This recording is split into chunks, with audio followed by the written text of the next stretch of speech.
to the board again.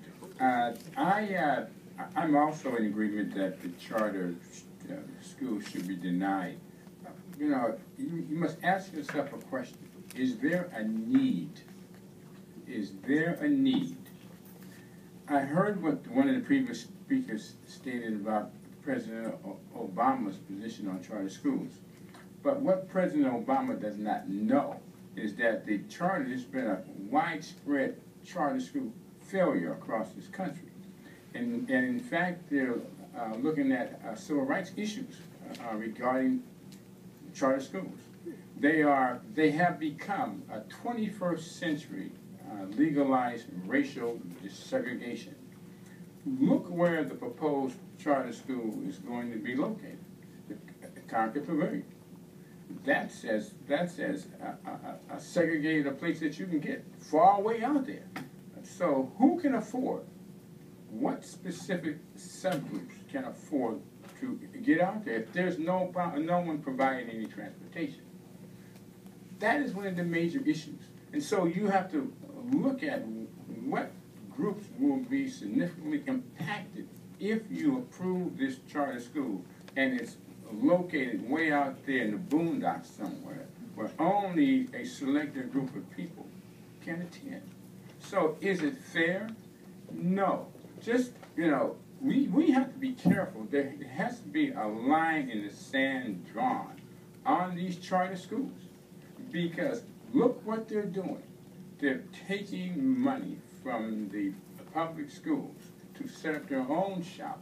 But as I stated earlier, there is a report that was just, it came out of the UCLA Civil Rights Project, and it talks about the failure of charter schools. Everybody in here needs to read that. You can't think that, say that charter schools have been a success if you have not read this report. So again, I think that you would do yourselves a favor and your school district and the people if you deny this charter. Thank you. Thank you, Mr. Mims. Dorothy Weisenberger. Mr. Lawrence, are you still with us? I don't know. Yes, I am. Thank you. 6 o'clock in the morning there now. Good evening, board. Dr. Meyer, Dorothy Weisenberger. I am going to keep it short and sweet. You guys know my story and how I feel about the charter.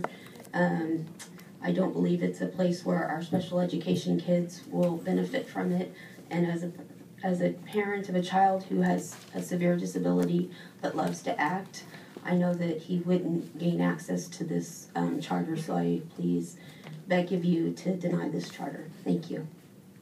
Thank you, Mrs. Weisenberger. Dan Reynolds, followed by Guy Moore.